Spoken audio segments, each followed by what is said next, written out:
Government வந்து விஜயோட கேம்பெயின்ல சில நெருக்கடிகள் கொடுப்பாங்க. நெருக்கடிகள் வந்துட்டே தான் இருக்கும். பட் கவர்மெண்ட்டுக்கும் வந்து பார்த்தீங்கன்னா, இந்த விஜயோட கேம்பெயின வந்து எந்த இதையும் ஸ்டாப் பண்ண முடியாது. கேம்பெயின்ங்கிறது வந்து பார்த்தீங்கன்னா, விஜய்க்கான ரைட்ஸ். ஸோ அரசாங்கமும் சில விஷயத்துல வந்து அவங்க கொஞ்சம் விட்டு குடுத்து, அண்ட் அதே மாதிரி எந்தெந்த பிளேஸ்ல எல்லாம் அவங்க விஜய் சொல்றாங்க, அந்தந்த பிளேஸ் எல்லாம் கரெக்ட்டா இருக்கா இல்லையாங்கிறத செக் பண்ணி, ஸோ அரசாங்கம் வந்து பார்த்தீங்கன்னா, நேருக்கு நேர் மோதுறது மாரி இருக்கக்கூடாது. அது ரொம்ப ரொம்ப இம்பார்ட்டன்ட். இப்ப இப்ப என்ன சிச்சுவேஷன் நடக்குது பார்த்தீங்கன்னா, நேருக்கு நேர் மோதுறாங்க. ஆமா. விஜய் ஒரு பிளேஸ் கேட்கிறார், நான் அந்த பிளேஸ் தர முடியாதுன்னு சொல்றாங்க. வேற ஒரு பிளேஸ் குடுக்குறாங்க. அந்த பிளேஸ்ல நீ தேர்ந்தெடுத்துக்கோன்னு சொல்றாங்க.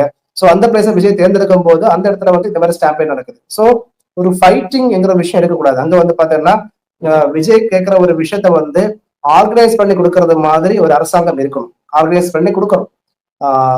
அந்த ஒரு ஈவெண்ட்ட வந்து அரேஞ்ச் பண்ணி குடுக்கறதுக்கான அஃபிஷியல்ஸ் வந்து கரெக்ட்டா அந்த விஷயத்த பிளான் பண்ணணும்.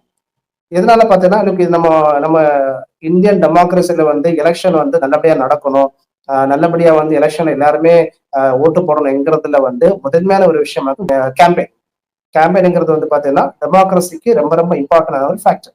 இந்த கேம்பெயின்ல தான் பொலிட்டிக்கல் பார்ட்டிஸ் வந்து அவங்களுடைய ஐடியாலஜி எல்லாமே சொல்லுவாங்க. ஸோ இதுல வந்து மக்கள் மக்கள் கேட்கறதுக்கும், மக்கள் அதுல வந்து கூட்டம் கூடி, அமைதியா கூட்டம் கூடி, அந்த அரசியல் கட்சி தலைவர் என்ன பேசுறாருங்கிற கேட்கறதுக்கும் உரிமை இருக்கு.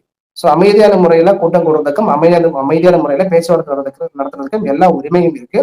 இதுல அரசாங்கம் எந்த விதமான நெருக்கடியும் கொடுக்க முடியாது.